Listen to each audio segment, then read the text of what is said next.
Salut, bon, l'actualité, elle est ce qu'elle est. C'est le décès de la reine d'Angleterre, la reine Elisabeth. Après 70 ans de règne, elle est morte. Donc, elle nous a précédés, parce que nous tous, on va passer par là, hein. C'est le chemin de la vie. On naît, on vit, et après on meurt, quoi. Donc, elle est passée par là, et c'était prévisible, hein. Depuis que son mari est décédé, elle s'affaiblissait. Et tout le monde dit que ça devait arriver tôt ou tard, et là, qui serait sa référence après 70 ans de règne. Mais 70 ans de règne, c'est un chiffre en fait qui m'interpelle. Parce que partout on dit que c'est le règne le plus long après celui de Louis XIV, je pense, un roi français. Mais c'est complètement faux en fait, c'est complètement faux.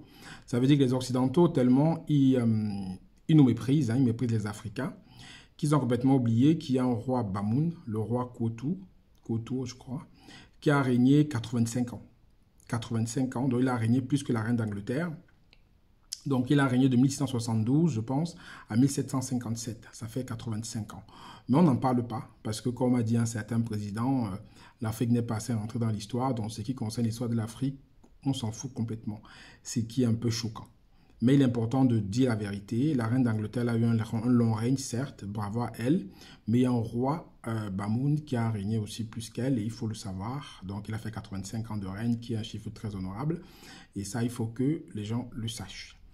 Maintenant que ceci est dit maintenant, parlons un peu de l'impact que la reine d'Angleterre a eu déjà sur l'Angleterre, sur son pays. Moi, je suis parti en Angleterre plusieurs fois et on voit en fait que la reine d'Angleterre servait beaucoup de modèle, elle servait de régulateur de la société parce que c'était une reine en fait qui avait des valeurs morales. C'était la famille royale qui devait être une famille modèle. Donc, beaucoup d'Anglais étaient basés sur, en fait, se basaient sur sa moralité pour pouvoir se comporter. Donc, c'est pour ça qu'il y avait beaucoup de, comment on appelle ça, on dit proud, il y avait beaucoup de freins à certaines dépravations de la société parce qu'il y avait encore la reine d'Angleterre qui était quand même un garant de certaines moralités. Après, il y a toujours des dérapages en fait, mais c'était quand même un modèle qui permettait à ce que les gens s'identifient à comment ils vivent pour bien se comporter. C'est pour ça qu'au moindre scandale, au moindre écart d'un membre de la famille royale, c'était un gros tollé. Parce que la famille royale était censée être une famille modèle et c'était une garante de certaines moralités. Donc, il y a ça aussi. De l'autre côté, la reine d'Angleterre était aussi quand même un réel business. La famille royale restait un business énorme. Et cette reine en particulier était tellement aimée par, par les Anglais et par ceux qui venaient visiter l'Angleterre. Moi, je sais que je suis parti en Angleterre plusieurs fois. J'ai attendu devant Buckingham Palace, je pense, pour qu'elle sorte juste dire bonjour. Et on était nombreux comme ça, parce qu'elle était vraiment aimée par ses sujets.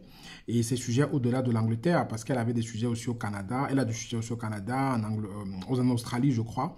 Elle règne sur presque 135 ou 140 millions de sujets. Elle ne règne pas que sur le Royaume d'Angleterre, elle règne sur beaucoup d'autres pays. Et elle est aussi dirigeante du Commonwealth. Donc Commonwealth, en fait, c'est un organisme qui regroupe 53, je crois, ou 56 pays d'obédience anglophone qui parlent anglais et qui sont des anciennes colonies pour la plupart anglaises.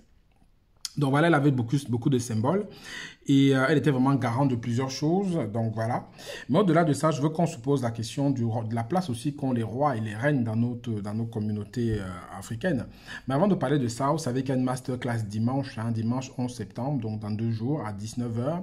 Une masterclass où je vais vous montrer comment créer votre agence digitale en 3 étapes simples. Dans une masterclass où on verra comment mettre sur pied cette agence digitale, comment trouver des clients, comment définir ses services. Qu'est-ce qu'il faut faire concrètement pour mettre votre agence digitale marketing en ligne, hein, pour pouvoir la lancer. Parce que vous savez qu'aujourd'hui, on ne peut rien faire sans le marketing digital. Tout aujourd'hui est sur le digital. Et que ce soit les entrepreneurs, même les particuliers, tout le monde est digital. Et il faut tacler ce business-là. Vous pouvez vous y lancer. Donc, je vous attends dimanche pour parler de tout ça.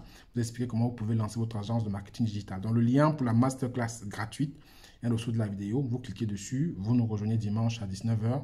Venez nombreux, ce sera très intéressant. Il y aura du bon contenu. Je pense que vous ne serez pas déçus. Donc, je vous attends dimanche, 11 septembre, à 19 h, heure de Paris.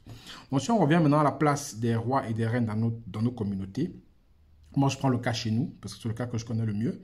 Moi, je suis Bamileke, et là-bas, en fait, dans cette ethnie du Cameroun, les rois ont encore leur place. Donc, les Bamileke, aussi ceux du nord-ouest, sud-ouest, les rois ont encore cette place-là où ils sont garants de la tradition. Ils sont des guides spirituels. Et c'est des personnes, en fait, qui ont quand même la même mise sur leur sujet. Il sait qu'il y a plusieurs histoires comme ça où lorsqu'on dit tu affrontes le roi ou tu offenses le roi, il y a une malédiction qui peut s'abattre sur ta famille. Donc les gens évitent d'offenser le roi. Et du coup, ça permet quand même qu'il y a un certain respect vis-à-vis de cette autorité qu'est le roi. Mais il y a aussi d'autres communautés où le roi complètement ne vaut plus rien. Le roi aujourd'hui, il est même chiffonné parfois. Il est même tapé, il s'en fout. Mais je pense qu'il faut qu'on essaie de voir comment est-ce on peut remettre ces rois-là au centre peut-être de nos sociétés. Je ne sais pas ce que vous en pensez, mettez-moi ça en commentaire. Parce que le roi, en fait, aussi c'est un roi qui est aimé, qui est modèle. Il va être comme un guide pour les populations. Il va peut-être éviter certaines dérives, certains comportements bizarres, parce que les gens vont s'identifier à ce roi, à cette reine, ça va permettre en fait de réguler un peu ce qu'on voit aujourd'hui comme dépravation. Mais vu que ces garants spirituels, ces garants de nos cultures, ces garants de nos traditions ne sont plus vraiment mis en avant, ça fait un peu tâche et je pense que ça peut être une solution à des problèmes qu'on a aujourd'hui, des problèmes politiques, des problèmes de gestion des communautés. Les rois et les reines peuvent avoir leur rôle à jouer, tel que la reine d'Angleterre jouait ce rôle-là pour le peuple anglais. Donc voilà un peu ce que moi je pense. Hein. Et avant de terminer la vidéo, je t'adresse mes condoléances au peuple anglais et à tous les sujets de Sa Majesté Elisabeth qui est décédée. Et je dis bonne chance au roi Charles qui a pris la suite de sa mère. Donc bonne chance à lui. Il a 73 ans et pour lui c'est son premier job. Hein, parce que depuis qu'il est né, il n'avait une cuillère de diamant dans la bouche, il n'a jamais travaillé. Donc maintenant il va travailler un peu. Donc il n'est jamais trop tard. Hein. Donc après 73 ans, il a commencé à bosser. Donc je pense qu'il va être l'homme le plus vieux sur Terre à décrocher son premier emploi. Donc voilà, il va commencer à travailler. Et voilà, donc mes condoléances, on va suivre ses obsèques. Hein. Et voilà, la vie continue. Donc elle était là, elle est décédée. Nous, on décédera aussi tôt ou tard. Et que les gens arrêtent de penser que c'était quelqu'un de leur famille. Parce qu'il y a beaucoup de personnes dans la communauté qui sont même plus émues de son décès que quand c'est quelqu'un de leur propre famille. Alors qu'ils devraient certes s'émouvoir, mais pas plus que ça, parce que vous ne la connaissez pas, la personne la connaissait, c'était aussi une personnalité publique. Hein. Donc voilà, donc il faut qu'on remette les pendules au centre du village. Elle est décédée, ça fait mal à beaucoup de personnes parce que c'est une personnalité publique, mais c'est la vie, c'est comme ça que ça fonctionne. On partira tous. Voilà.